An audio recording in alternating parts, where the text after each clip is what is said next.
আসসালামু আলাইকুম সুপ্রিয় শিক্ষার্থীরা, আশা করি অনেক বেশি ভালো আছো। আজকে আমরা নবম দশম শ্রেণীর ইংলিশ ফর টুডে বই থেকে ইউনিট 2 লেসন 1-এর the greed of the mighty rivers নামক যে প্যাসেজটি রয়েছে মেহেরজানের, সেই প্যাসেজটি বাংলা অর্থসহ আলোচনা করব। Lesson 1, the greed of the mighty reverse. The grid মানে হচ্ছে লোভী, দ্য মাইটি মানে হচ্ছে শক্তিশালী, রিভার্স মানে হচ্ছে নদীগুলো, অর্থাৎ লোভী শক্তিশালী নদীগুলো। এবার বলা হচ্ছে রিড দ্য ফলোয়িং টেক্সট, নিচের টেক্সটগুলো পড়ো এবং অ্যান্সার দ্য কোয়েশ্চেন, এবং প্রশ্নগুলোর উত্তর দাও। চলো আমরা মূল গল্পে চলে যাই। Meherjan lives in a slum. Meherjan একটি বস্তিতে বাস করে। স্লাম মানে হচ্ছে বস্তি। On the Sirajganj town protection embankment, Sirajganj শহর রক্ষাকারী বাঁধের উপর। দ্য হুইসপারিং ওয়াইন্ড, ওয়াইন্ড মানে হচ্ছে বাতাস, আর হুইসপারিং মানে হচ্ছে সনসনে বা ফিসফিসে বাতাস। From the river Jamuna, Jamuna নদী থেকে আসা। মেক্স দ্য ফায়ার আনস্টেডি, আগুনকে অস্থির করে তোলে। দ্য ড্যান্সিং ফ্লেমস, নৃত্যরত আগুনের শিখা। রিমাইন্ড মেহেরজান, মেহেরজানকে মনে করিয়ে দেয় of the turmoil in her life, তার জীবনের উত্থান পতনের কথা। টার্মোইল মানে হচ্ছে উত্থান পতন।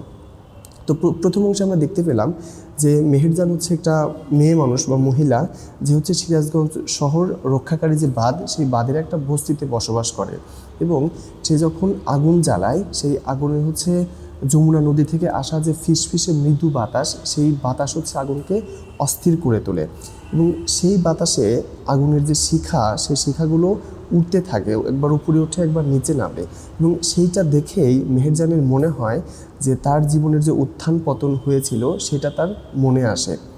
তো পরের অংশে যাচ্ছি আমরা। এবার দেখো, নট লং অ্যাগো, অনেক আগের কথা নয় বা বেশি দিন আগের কথা নয়।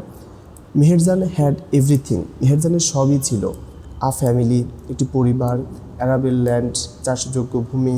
অ্যান্ড ক্যাটেল, এবং গবাদি পশু। The erosion of Jamuna, Jamuna নদীর ভাঙন। গ্র্যাজুয়ালি, ধীরে ধীরে। Consumed her all land property, গ্রাস করেছে বা খেয়ে ফেলেছে তার সব ভূমি সম্পত্তি।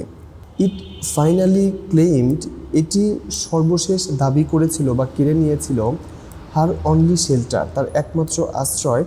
ডিউরিং দ্য লাস্ট মনসুন, শেষ বর্ষা মৌসুমে। It took the river only a day to devour, devour মানে হচ্ছে গিলে ফেলা বা ধ্বংস করে ফেলা। এই নদী তার এগুলো গিলে ফেলতে সময় নিয়েছিল মাত্র একদিন।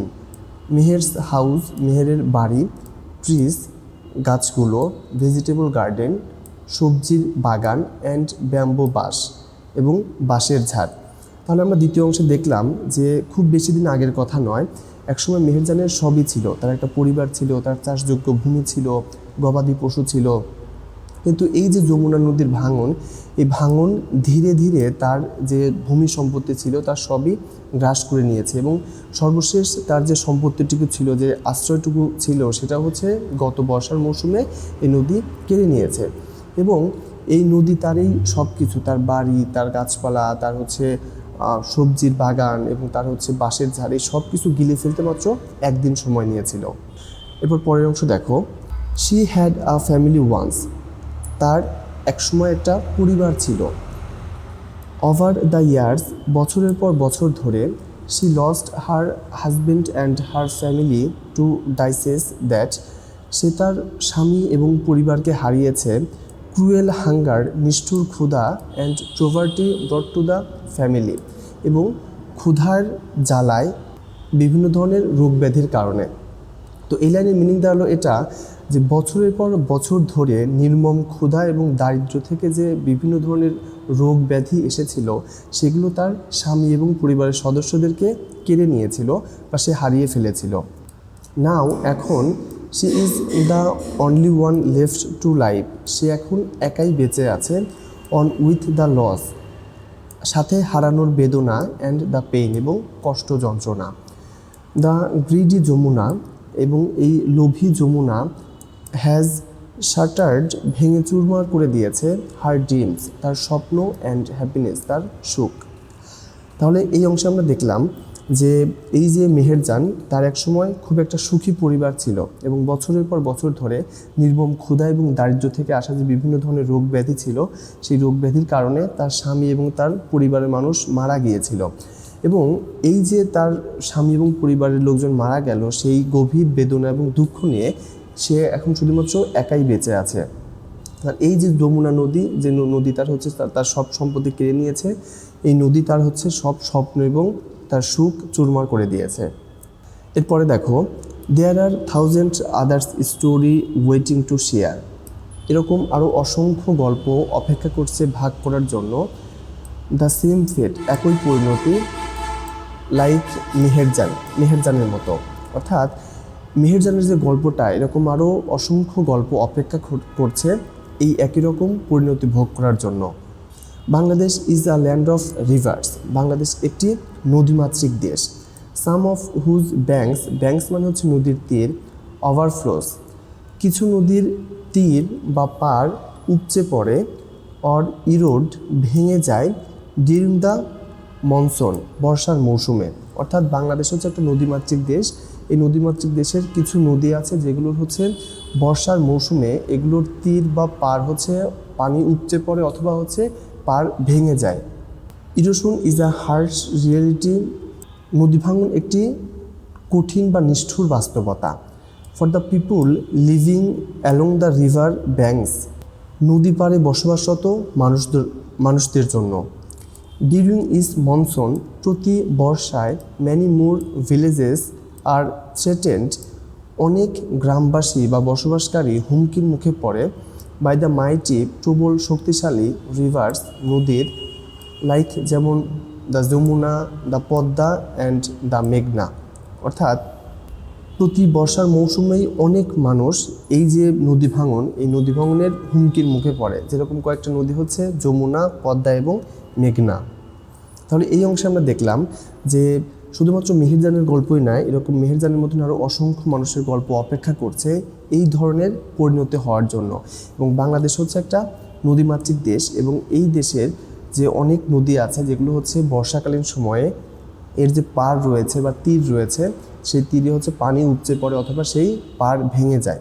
এবং এই নদী ভাঙনের হচ্ছে একটা কঠিন বাস্তবতা যারা হচ্ছে নদী পাড়ে বসবাস করে সেসব মানুষজনের জন্য। এবং প্রতি বছর এই নদী ভাঙনের সময়, এই বর্ষার মৌসুমে অনেক মানুষ হচ্ছে হুমকির মুখে পড়ে। এরপরে দেখো, ইট ইজ এস্টিমেটেড বা এস্টিমড দ্যাট, একটা সমীক্ষায় দেখা যায় বা অনুমান করা হয় যে রিভার এরিশন মেক্স অ্যাটলিস্ট 1 লাখ পিপুল হোমলেস। অর্থাৎ একটা সমীক্ষায় দেখা যায় যে নদী ভাঙন তৈরি করে কমপক্ষে 1 লাখ মানুষকে ঘরহীন এভরি ইয়ার ইন বাংলাদেশে। ইনফ্যাক্ট আসলে river erosion is one of the main danger. নদী ভাঙন হচ্ছে একটি প্রধান সমস্যা বা বিপদ কজড বাই ক্লাইমেট চেঞ্জ, জলবায়ু পরিবর্তনের ফলে।